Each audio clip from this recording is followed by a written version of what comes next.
Hi, welcome to another episode of Start the Week with Wisdom, a special episode of it. My name is Bridget Burns with the University Innovation Alliance.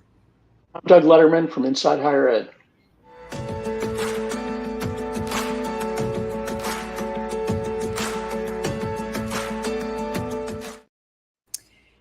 Each week or throughout the next season, Doug and I team up with each other to have a conversation with a sitting college president or chancellor to better understand exactly what it is they're passionate about, to understand them as leaders, to try and distill a sense of their perspective and their wisdom, always in an effort to try and create uplifting, inspiring, and useful content that is positioning leaders that we think you should be listening to in higher ed. So that's why we call it Start the Week with Wisdom. And it's made possible this week and going forward by Mainstay, which some of you may remember and know as AdmitHub. It's a student engagement and retention platform that has proven it works through a bunch of peer-reviewed research, a lot of it surrounding Georgia State University, which had helped reduce summer melt by 21%, and also helped it retain about 1,200 students more than it was anticipated. So we appreciate Mainstay's support, and go ahead and check out their research and more at mainstay.com. And today's episode is a special one because we're about to kick off our next season of interviews with college presidents, chancellors, and just leaders and executives in the higher education landscape that we think are doing interesting work and have a unique perspective to bring to the table. And we thought it would be a good opportunity for us to reflect before we begin on this last season and see what kinds of conversations were most interesting, most valuable, really struck both Doug and I, because we're the only two people who really sit through all of them. And also think about the kinds of topics and conversations and issues that are really going to be impacting leadership in this moment in higher ed, and what we're most interested in hearing presidents talk about. So this is our chance to turn the hot seat on each other very briefly and tee up what has been most interesting. So I will first turn to you, Doug. So this last season, in this last year, we've interviewed an array of guests from a variety of different institution types all around. I'm just curious what one kind of like stuck with you the most, or kind of introduced someone new to you. Yep. Well, I'll have one of each. The person who one person who we spoke to, and they're from two very different institutions to prove your point. One was Ann Kress, who's the president of Northern Virginia Community College, who I've known for quite some time from her previous job and at Nova. And she was I was been pretty struck by the candor of a lot of the presidents, which is nice because it's pretty hard sometimes to get presidents to relax, and I think you've done a good job teeing that up for people. And Anne was just very straightforward, as she always is. She was acknowledging, talking about some of the problems they were facing, some of the enrollment declines. She also put a story on our radar for us, which is always good, about sort of the high proportion of students who were staying with online education, even though they were sort of technically back. And the other person was Song Richardson from Colorado College, who I had been vaguely familiar with, but the episode we did really sort of made it clear sort of how thoughtful and what a potential maverick she might be. And I just had an encounter with her. She was at a dinner with a bunch of private college presidents in DC here last week, where she was talking quite a bit about their decision to walk away from the US News rankings. So speaking of maverick behavior, so she had been Weekly Wisdom put her on my radar screen, and then she's really impressed me since then. So those are the two for me. What about back at you? Who's jumped out at you? So, a lot of my focus right now is about the president. I'm just very concerned about the presidency and the sustainability of the job and keeping people in it, because, part of my responsibility in my day job is to help universities make change. And that's the revolving door is an issue. So when I am struck by certain things, it is the kinds of presidents who I think are showing a different face of the role, so that other people will feel like they could possibly maybe be there too. So the two that strike me for a couple different reasons. One was actually Paul LeBlanc's episode because, and we actually heard from Scott Pulsiver from WGU about this because he watched the episode, and that I feel like so few people actually knew Paul's actual career trajectory. They had he's had this whole different life before this. His vantage point and the way he comes into the institution, so different. And it all perfectly makes sense once you know that in terms of what they do and how he thinks as a leader. And I loved that episode because it really just gave a chance for a backstory that I think is important for people to see and hear, to finally come forward and for people to be like, oh, okay, like this totally clocks. And just this extensive career he'd had prior. And I like the idea of this show surfacing the real like human side of the leader. The second is Daria Willis from Howard Community College. She's just so, she really made she was so human and so just like very much in her own skin herself. And I loved seeing that because I see sometimes presidents who seem almost a little uncomfortable in the role, and they don't make it their own. And I love that she makes it her own. It's her second presidency. So she's definitely got, she's got her speed going. And I find her to be a really candid, very approachable, very thoughtful person who will hopefully result in more people seeing themselves as human beings capable of doing these jobs. Because otherwise, the robot version of being a president makes it so that people don't aspire to these roles or don't consider career choices that would end up there. And that means we have less leaders to choose from, and that we won't have the voices and the people who I think should be leading, which are people who actually reflect the students we're trying to serve. So I just love both of those episodes. I thought they were refreshing, and like both those people, they're just very cool.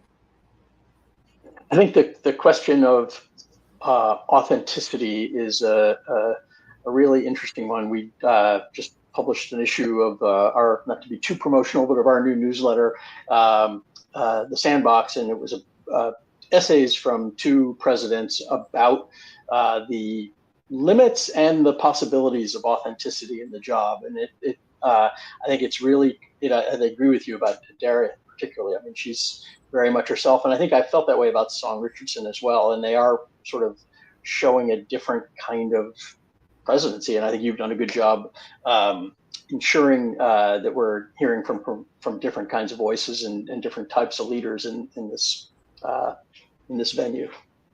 I also really liked how Daria, she's teeing up issues for the future. And I think it's giving us a different understanding of what's needed for future leadership. It's not going to be cut and paste from the past. It's going to be identifying and calling things out that need to be said.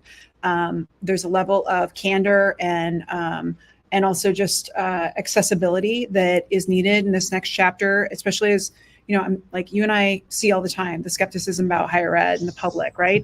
So you can't have the kind of presidents who are going to like, not listen and not engage. And so I think that kind of style of just really leading with their humanity, I like those presidents. I think there's an array of them in the field. And I think that's the kind of leader that we're going to be needing, especially in this next chapter. So yeah, I'm sold. So the second question we were going to dive into briefly is just what topics are you seeing? I mean, you every day you put together a great publication that is trying to tee up what people should be paying attention to and responding to, what's going on. So there's a lot of stuff happening, right? Yeah. A lot of stuff, whether it's athletics or whatever. But I want to know, what are you thinking is going to most impact leadership in these next few episodes? Yeah, I mean, I think the big, there are so many questions. I guess the big ones that sort of cross institutional type, cross institutional status and comfort level and financial situation, et cetera, are, this moment's really interesting. I've had conversations with a bunch of presidents who have talked about the pressure on them to move from a period of kind of defense, which was COVID and everything else that's happened over the last few years, and suddenly being expected, required to go on the offense and to actually, meaning, I don't mean, those aren't maybe the exact right terms, but basically defining or redefining a mission for their institutions, and to sort of go from, again, holding the ship together, to defining the strategy. And obviously there are presidents who were trying to do both along the way, but I do think that and again, I keep avoiding saying, COVID's done, but we're clearly in a slightly different period, and we are now in this moment where institutions are going to have to figure out kind of what their next chapter looks like. And so one of them is just sort of that pivot, and what kind of support they're getting from their boards, and as opposed to, and from their cabinets. The other is that I do believe that for many, if not most institutions, that next chapter is going to be, in one way or another, and maybe in multiple, a period of sort of potential constraint. And so I think for most institutions, it's going to mean trying to do some things differently. And one of the big questions that I continue to ask myself and to ask presidents when I'm talking to them is, how do they make the case for doing things differently for their constituents? And again, I'm not talking about necessarily, Gordon Gee type change like we're seeing at WVU, but I think many institutions are going to be in a position of needing to do some things differently from how they have in the past. And the question of how a leader builds momentum for that and brings people along, that's job, to me, going to be job one for a lot of leaders of a lot of institutions. So those are the things for me. What about you? Well, I would, yes, and I love the idea. So I talk about defense versus offense all the time, whether it's academic advising or otherwise. I think that is the right analogy. And I do think that too much, when you look at the broad landscape of higher ed, too much has been determined by outside actors about what our priorities are and our focus. And then we are frequently on our heels. That is actual, if you observe the behavior across the broad cross-section of leaders, it is often the table set by someone else. And I do think that we're looking for the kind of leaders who actually decide what is the right solution for this powerful and important force, which is higher education, in the future, in crafting the future of our country, in the future of our democracy, in the future of our world. So I'm all about, yes, offense. And the obvious example of whether you're not seeing that is how much right now, the conversation is being led by enrollment. And it's fear and it's scarcity. And I don't know anyone who is creative and innovative and dynamic in the face of scarcity. I'm not. And I think that being the headline for let's get everyone together and figure out a strategy is more defense. It's more of the same. And it's not to say that it's not a super important topic, but it is another example of something that we are not saying this is what needs to happen. We are responding to a circumstance. And I think that we're going to know we're in the right place when we're putting forward a vision that is inviting and inspiring all sectors of higher ed to come together to be part of a solution that is actually higher ed stepping into the leadership role it once held. We are, I think, on the cusp of we need a California master plan for this country. We need leaders stepping in a big way, and it's collective. So I'm sorry, I'm just yes, and I agree. But the topic I was going to say is turnover and transition. As somebody who worries a lot about how campuses make progress, that is the single greatest impediment to innovation right now. Is when I go to campuses and most of the people are interims in their jobs, not just at the presidency, but down the line. And we have to take that seriously. And instead it's a thing that I see everywhere and I'm worried about everywhere. And it almost feels like when I go places that they think they're the only ones dealing with it. And that is one of the most common experiences I have is I'm often dealing with stuff that is this is a global issue. So the turnover and transition piece, I'm just seeing it over and over, and we'll see more presidencies turn over quickly. And I worry about the sustainability and stability of higher ed if the top job, the hardest job, is impossible to do. And what I know is I've had one president who I don't know if he'll say it on camera, but who said, "You first 5 years of your presidency, you can't really do anything. It takes you 5 years to get all the politics in order, to get the right people, get the right strategy, to be able to do anything of significance to an institution."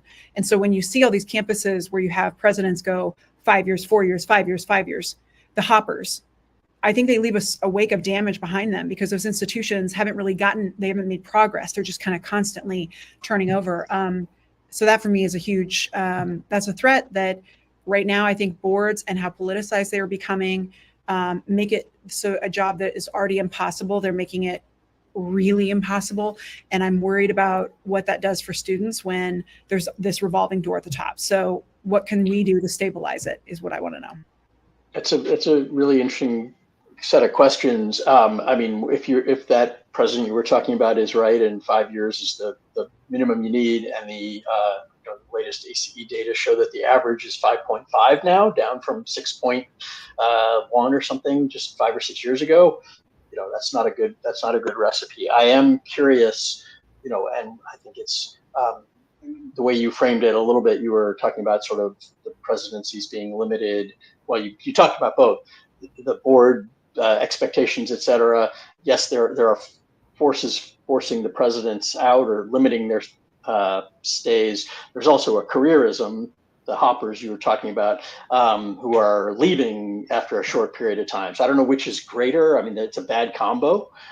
They both contribute to shortened tenures overall, but I see both as problematic in different ways. Well, yeah, and I would just say that beyond the hopper, which I mean, there can be examples of ones that have been able to make change, but honestly, like if you're leaving after 5 years, the place is just starting over, and how much exhausting and expensive work a search is. It's just, for me, I'm hypersensitive to it. But I do think about that it's beyond the turnover. It's that the boards are becoming, at times, not all, there are some that are incredible and they're actually providing leadership, and I love that. But they're becoming a distraction for the president. So if I'm not able to, if I, like 50% of my job is managing chaos and tension that is, frankly, I don't have time in the day to do. And then I also got to run this multi-billion-dollar footprinted organization with an incredible degree of complexity. I mean, you're just not creating any room for true leadership to come out of a person. They're going to be fighting fire. They are going to be playing defense, and they are going to be it's impossible for an institution, I think, to navigate that kind of distraction. If a board is a distraction, or if they're being really challenging, it's really difficult for a president to be like, you know what I have? I have a vision. I have a really compelling vision that is the future of our institution, and it's awesome, and I'm going to invite everyone to be a part of it, and we're going to build it, and it's going to be awesome, and we're going to fund it, and it's going to change lives and serve students. That doesn't happen if a president is completely distracted, right? And I want all their brain power focused on steering this ship that I think matters more to the future of this country than a lot of things in society. So I just want to play with our full deck, I feel like in many cases we are playing with our hand behind our back. And so I'm hoping that this show, the conversations that we have, and the people that we elevate, that this helps to make more people think they can do this job, that makes this job more doable, and that helps people think about leadership differently and inspires them. So I guess that's our last point, is to share. We're about to kick off the new season, and our first guest is actually going to be Chris Howard, who is a fascinating person who was a college president at 2 institutions before this, and then now has transitioned to become the COO at Arizona State. So he had been at these 2 small, like Robert Morris was his last institution, great president. We had him on the show. But then to choose, after all that time, to then go and take on a totally different mission as a COO, and the chance to observe Michael Crow front lines, but also to run a different part of the institution. I just think it's a really interesting case study of someone finding the U-shaped hole in the world, like the hole that you should fill, and being willing to evolve their careers regardless of whether or not the role is at the top, right? Like, I think that's just really interesting. And he's just a cool guy. So I'm very excited. He'll be our first guest. And if you know other folks that you'd like to nominate to be on Weekly Wisdom, our DMs are open. I'm not saying that we always say yes, because often we get pitched that people are like, hey, we have President X and our institution's doing Y, and we'd like to talk about ourselves. And it's like, we're talking about leaders. Tell me why they're a great leader. Tell me why let's talk. This is about them and their leadership. It's not about the institution or a topic. So that being said, we'd love to hear from you. And we just thank you for your time you invest in this. So that being said, I will just wrap the show and just say, as always, Doug, you continue to always be the best co-host in all of higher ed. That's all I'll say. Enjoyed it. And thanks again to Mainstay. And we'll see you guys shortly. All right. See ya. Thanks.